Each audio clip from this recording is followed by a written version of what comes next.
Expedition 3, Cartographers, for me, is over, and I am sad because it turned out to be one of my most memorable gaming experiences I've had in No Man's Sky.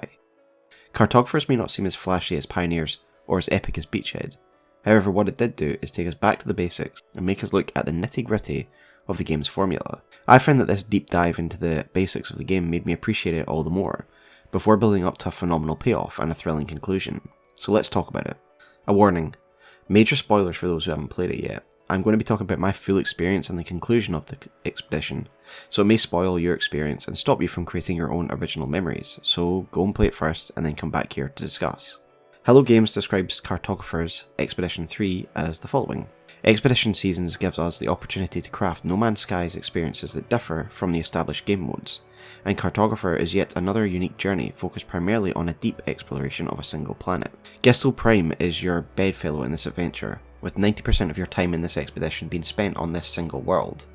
In a lot of ways it feels like an extended edition of the opening of the game, waking up on a planet and working your way towards fixing your ship before finally lifting off, except this ship will take hours to fix rather than the under an hour that it will take in the regular game.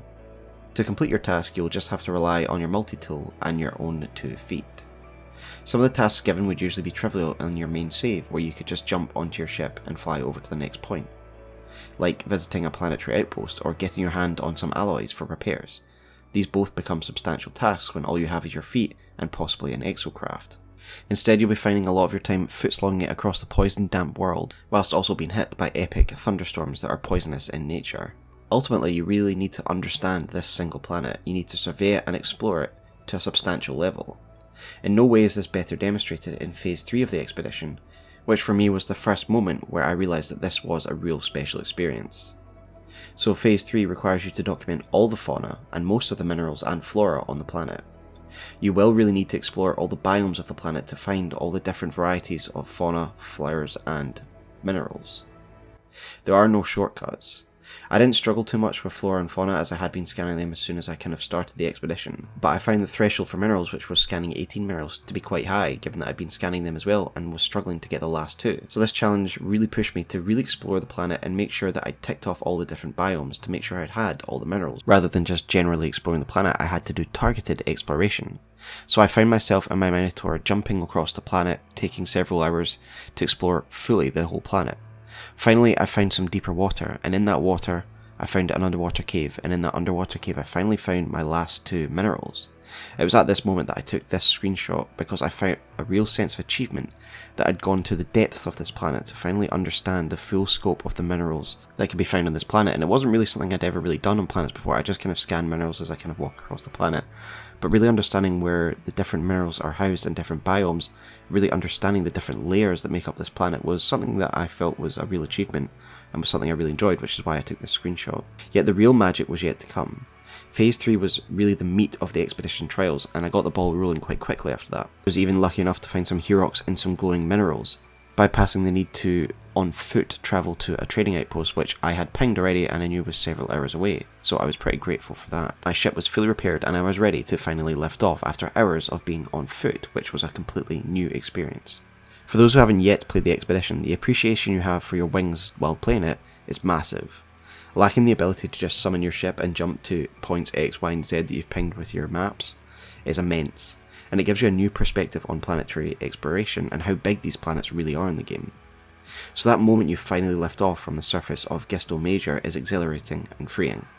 I'd like to share my experience of it because it was something that would stay with me for a long time. So I finally lifted off and instinct drew me to a trading post that I had pinged using my signal booster several hours earlier, so that I could mark off that particular milestone. A journey which had been tagged 7 hours before on foot was now only a few minutes by ship. Along the way I wanted to pick up the Acrobat milestone for Phase 5 as well, and so I hugged low to the ground, flying at full speed but struggling to maintain the height required due to the varied topography. This was until I came to a large open basin, a beautiful semi-flooded open patch of land with a megastructure right in the centre.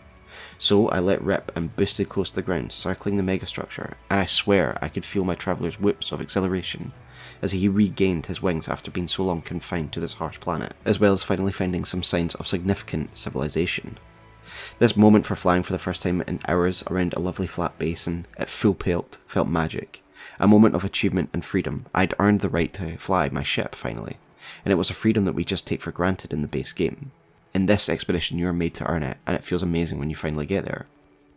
It may seem so over-immersed, but at this point I likened it to the scene in Man of Steel where Superman finds his ability to fly, and we feel Clark's joy at his power and the exhilarating freedom that it brings. Mind, the joy my traveller felt while performing these manoeuvres at this point was like that scene from Man of Steel. It was just complete unbridled joy and complete freedom. And to me, there's no other reason for this milestone except to illustrate your traveller's freedom of expression, their joy at having their wings back. Why else would they include this otherwise frivolous milestone? After my chills had died down and I'd earned the milestone, I landed at the megastructure and was overjoyed to see Korvax milling about, getting to speak to them and learn their language. I could almost hug them. Again, it felt like rejoining society after being stuck in the wilds for so long. The rest of the expedition passed in a blur. I finally left Gistel Major, shedding a tear for leaving my friend behind, but looking forward and meeting other players at the first rendezvous point. We'd all made it off Gistel Major. We'd overcome the trials of the planet and earned the right to our ships, and it was good to see these fellow travellers having made it as well. After stealing some whispering eggs from a nearby planet, we were finally fully functional and ready to jump to the next and final rendezvous. Moving on to the next system through warp, again it felt like a freeing experience, and the planet that we landed on for the final rendezvous is a beautiful planet to end on. After being used to the brutal conditions of Gistel Major, we were rewarded with a beautiful planet of colours, flashing lights, and with one of the most attractive species of beetles flying around, while other travellers all land and converge on our final meeting point. It was a magic moment, and was an appropriate finale to a gruelling expedition. As I looked up the portal and the neighbouring planet that crested the horizon, with giant beetles flying around our heads, I felt accomplished, and now I had a new perspective to bring back to my main save.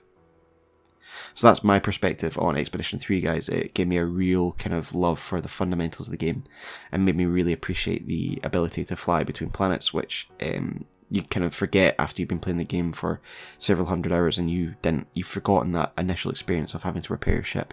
This really brought us back to basics, really grounded us for a bit, and made us kind of really make the most out of a single planet, building bases, scanning everything, getting as much resources as you can from the surface, and then moving on to the next planet. It was phenomenal, and I hope you had similar experiences, and I'd love to hear your experiences in the comments below.